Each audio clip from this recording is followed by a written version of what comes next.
So I studied cystic fibrosis from 1981. That's the year I came to Canada. I still remember that was the coldest day in my life.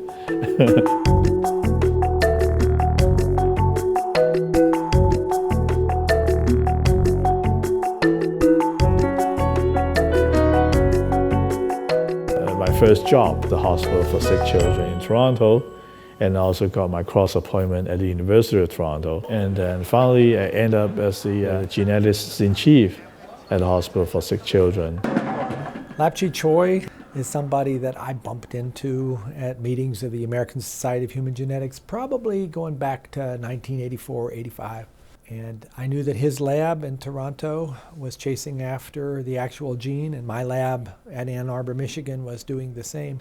Francis Collins, then in Ann Arbor, Michigan, and he was using this technology known as chromosome jumping at that time. We felt that his technology could help us. That began many trips up and down the road between Ann Arbor and Toronto, meeting sometimes in seedy hotels halfway in between.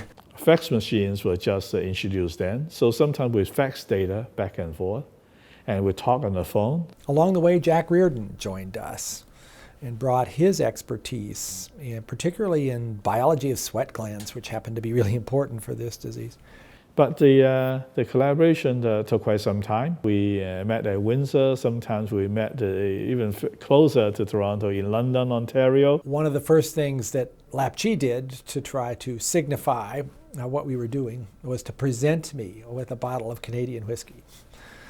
And we all agreed that we're not going to open that until we have found the answer. And then one fine day in 1989, we got to open it.